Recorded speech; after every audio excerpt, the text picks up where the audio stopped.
Folks, today we have the complete edition for the Maneuver Refresh opening that I invented not long ago. If you want to know more about it, there's a video at the very end, a link to the video to know more about this opening. So the opening is E4, 96. We talked about like here and C5. So we have a separate video for that, D5. So today we are talking about the complete, what white could do to compete with black, right? So knight f3 comes to mind, and this is actually, it's a competitive line. What white is trying to say, we are developing. You have the knight on the corner for the next 20 years.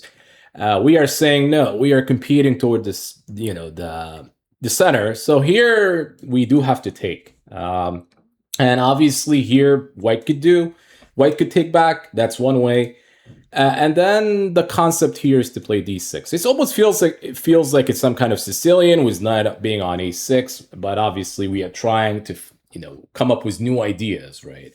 I don't think this is really a good idea. We are okay with that. We do have the bishop pair, so I'm actually willing to play that, and I'm fine having this pawn structure. So maybe rook b8, open file.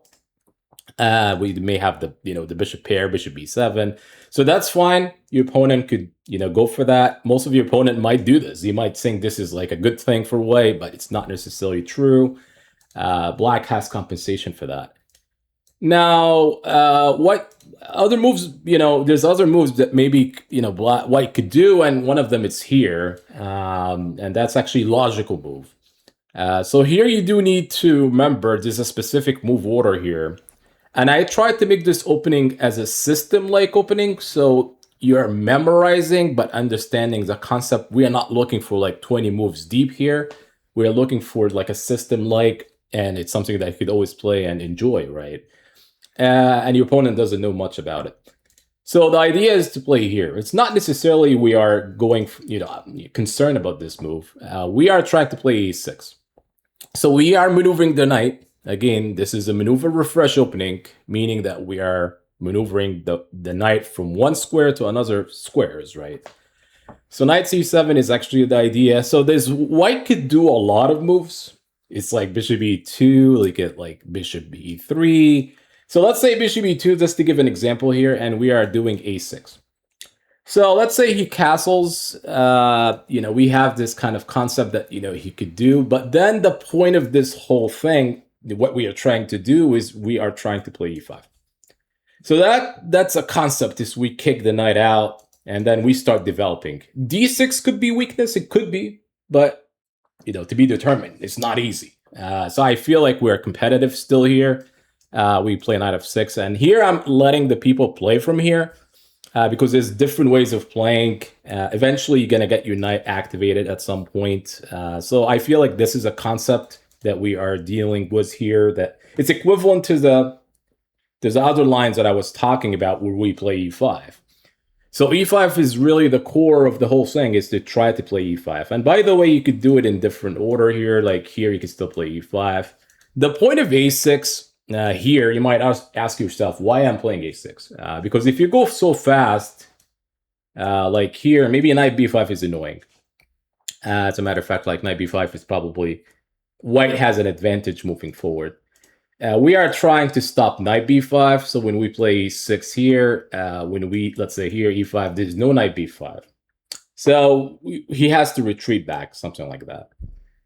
So that's a point. You could do this against maybe after bishop e2, or even after f4, maybe even. So like here, maybe it's even f4. This is actually playable, I think. We still play e6. And let's say he plays castles here. We still play e5. So you get the concept. e5 is a move that you could do, and you can see the computer is actually agreeing with that. You could play e5 here, and it's competitive. So you need to keep on this move order in mind, meaning that once we take, so to go slowly, you take, to the point of taking, we compete towards the center, so white doesn't have the center for himself for the next 20 years, right? So we're basically taking, and this is a move, but usually white is better on these lines. So I created something that is competitive, meaning that we are playing here.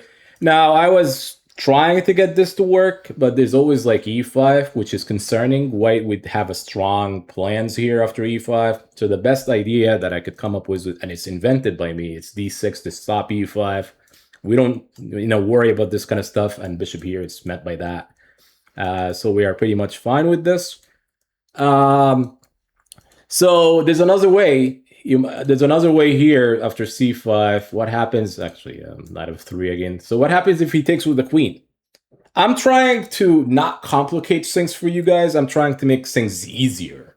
And you guys could play from now on. Like you play an opening, a system like, and you come up with ideas after that. I'm giving you the basic plans, and then you build on it. So it's funny that, here there's plenty of moves. I mean, d6 and a lot of ideas here we could still do. Maybe d6 and we could try to play e5. It's not easy because maybe here he could do that himself, like maybe white could do. So I think the best idea is here, which is it's fascinating that this is actually the move. We talked about the knight maneuvering, and this move breaks some rules in chess, actually. Like you land on the same square, like you're putting your knight on the same square. Yes, sometimes you could do that. And actually, we're trying to gain a tempo.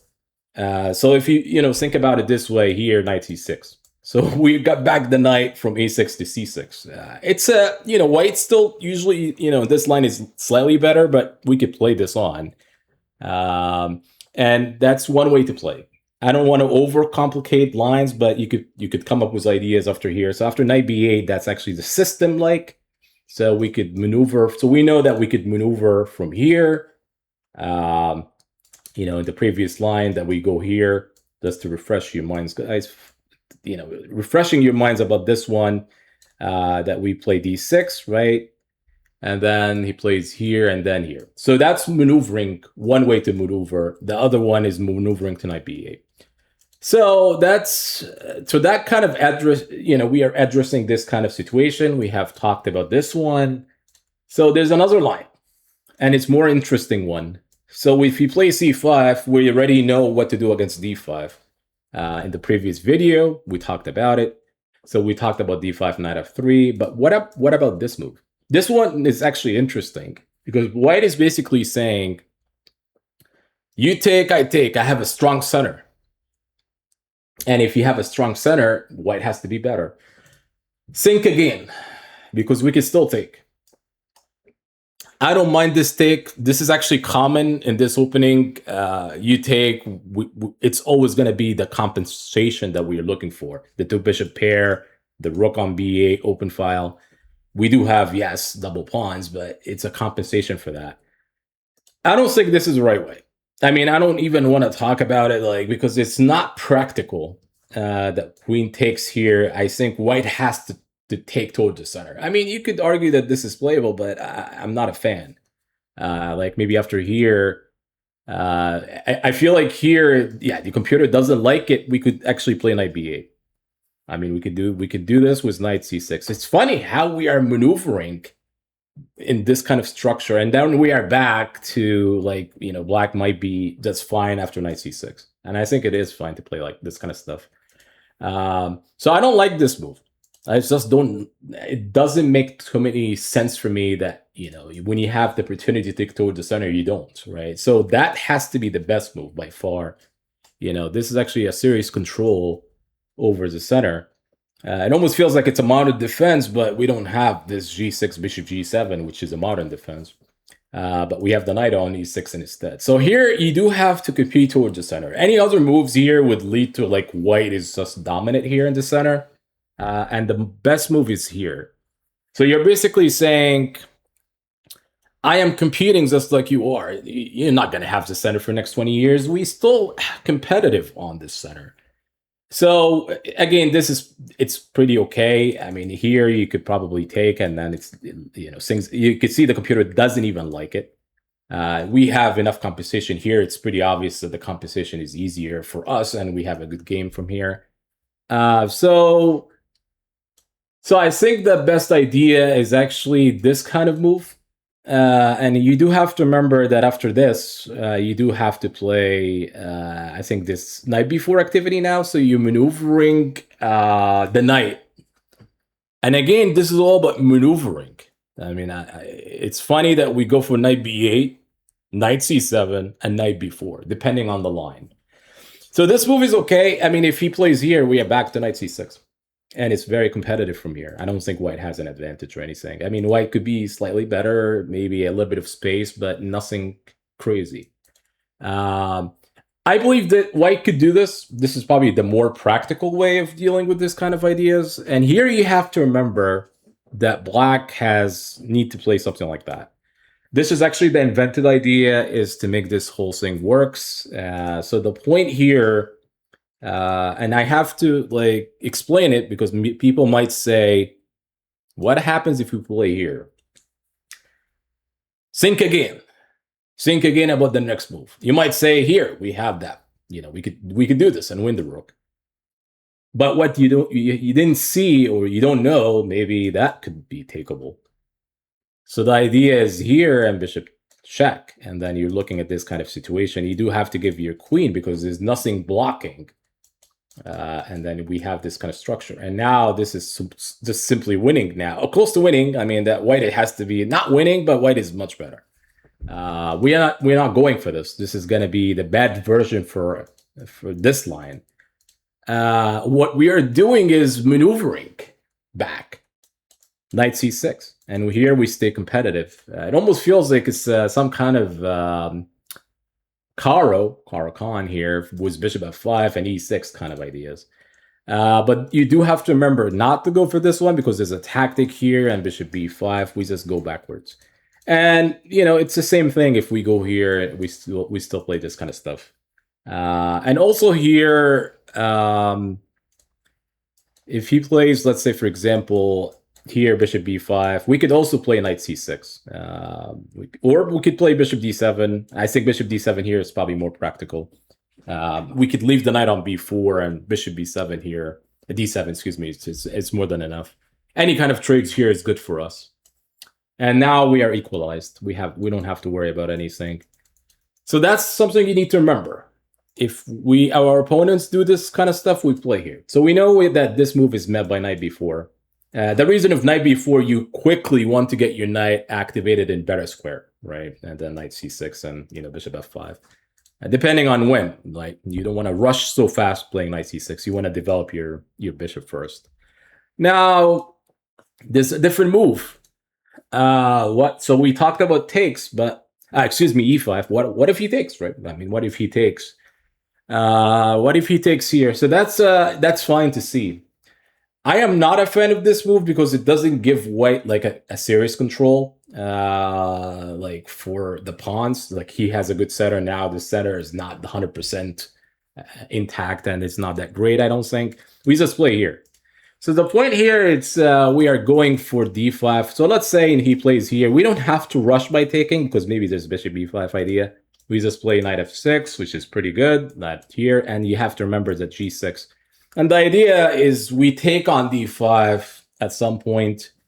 We play bishop g7 and castle. So d5 is probably, it's a double pawn. Maybe, you know, he has a pawn for a while, but we do have activity for that. So we could play this kind of stuff. Remember, this is actually may not matter, the move order. Like, maybe he could do this instead. We don't have to take. Remember, not taking right away. It's just simply here, and then you go. It's easy to remember. I'm just doing this so people could understand the difference. Like, we could still transpose to what we know, right? So that's easy from here. Easy to take. We know what to do is quickly to maneuver here and, you know, knight f6, g6, and take on d5 later. There's this funny line here, which is, so before we go to the funny line, if you're going to do this kind of stuff, we just take. And here, I don't think white has anything at all. This feels like it's equal. Like, I don't think it's competitive enough. We could always take, and then that's actually pretty much equalized. You know, nothing to worry about. I don't think, you know, that's logical way of, like, white is handling with knight e3. You want to play something more practical, like e5 for take. Probably e5 makes a lot of sense to me. Now, the funny move is here is knight f3. This one is interesting, and I like it. So somebody could tell me, like, you know, Stellar, I could take. You know, this is a free pawn. It's not a free pawn. So here, the problem here, there's a tactic. and it's quick enough. It's quick enough because here you're dealing with this kind of structure in knight e5. And then we have the famous queen e4. So depending on you, I don't know where you always like queen e4. And now it's not good for black. I mean, as a matter of fact, I think it's losing for black. So you cannot take that pawn and allowing bishop b5. And that's the reason why we play knight c7 at some point, but in this line, you don't want to take. This is like a pawn sacrifice. It's a pawn sacrifice, and it's a good one, because if you take, you get punished for that. So here we have to transpose, which is actually the beauty about this whole line. Is actually, if you notice something with the way I'm inventing things now, it's we transpose. Like we do on a plan, we try to get this plan again in different lines. So it's easy to learn, right? I intentionally did that so people could learn it, beginners, even strong players. I'm going to play this myself, so that kind of speaks volume. So the idea here is what black should be doing. So we could do knight f6 with the idea that we want him to do this. And if he plays here, we could play knight e4. So now black has a lot of options here. So I'm giving people here a chance to create their own plans after knight e4. White might be slightly better, but nothing like, I don't think this is losing or anything, right? This is met by bishop d7 again, and we don't have to worry about this. It's always like queen e5, and we take the bishop with the queen. And I think here things are just, after knight here, we have plenty of moves that we could do. So I think here it's probably white slightly better, but it's a playable game for black. So you just need to remember, do not take the pawn. It's here. Now, there's a funny line, transposing. We talked about transposing. You might say, well, you talked about transposing, but knight f6 does not, like if we play here, we're not really transposing to anything, but we are if our opponent did that. So if he takes here, we don't take back. We just go back to what we know before the taking line. And if he goes for this one, we play g6. Looks familiar? The previous line that we talked about. So bishop g7. And then you delay taking on d5. So if you notice, things are connecting. They are all connecting to play this kind of structure. Now, this opening, it's a system-like. I don't want this opening to be like 20 moves deep, as I mentioned. There's no point of this. We are not playing the Rillo Paz or the Italian that we require like 20 moves theory. This is a system-like, and you could play this even in rapid games and even classical games. I don't see why not. As long the opening is not losing. We're not introducing an opening that is losing. It's engine-backed, and we're backing this with an engine. And also, I don't think this has ever been played before. So that's a new system, new ideas, and it's fun to play. So again, quickly before we end, we talked about here, so people could say we could transpose. I mean, d4, what to do? You're trying to, hoping that he transpose your opponent. We talked about this in a previous video, that we could still transpose here, meaning that it's c5, and then we're still getting our, this kind of structure is equivalent to, so we went from the English to now to something that we know, that transposing to e4 lines. Hopefully you guys enjoy this one. So now this feels like it's a complete lines. There may be side lines. I mean, there are side lines, more potential ideas, but this is not the point of this opening. We are created some ideas, right? And you need to remember, you need to stay active. If you notice something about when I create something, I have to compete towards the center. So for example, if my opponent played here and I played g6, I'm not competing towards the center. There's no point to play this kind of stuff if you play the knight on the corner and you play this kind of stuff. So white has the center for the next 20 years, and you playing this, not a good idea, right? What's good idea is we are competing towards the center. No one, if you notice, it's so fast. We are not really waiting. And that makes this line playable and this opening playable. So we talked about how d5, and again, we are competing towards the center after d6. And here we're still taking, right? and we are competing. The funniest thing about this opening is how we maneuver the knight, and you do have to remember the differences, and that's a reason for this video. When to play knight b4, when to play knight b8, when to play knight c7. So the whole thing is based on the knight moving, and there's also something else I need to know, to tell you. I mean, you guys need to know, not me, is this knight has to move. If you do not make this knight move, if it's gonna stay for the next 10, 20 moves, there's no point to play this opening. You do have to play it perfectly, meaning you eventually have to move it fast. You know, when it's on c7, you know, maybe you could wait till you put it on a different square later in the middle game or end the game. I mean, hopefully in the middle game. But you don't want to play like this. Like you play here, you play g6 and then let's say bishop e2, and then here, let's say here, and your knight's still sitting on e6. That's not the point. The point is getting the knight activated fast enough. And that's actually what I mean by that. After taking, we play this kind of structure, which follows with knight c7. Sometimes people could get the wrong moves, which is funny. If you go here, you might say, I'm playing d6 next move. Here's the issue. e5 is probably competitive. And it's not easy to play d6. You can, but I don't like it.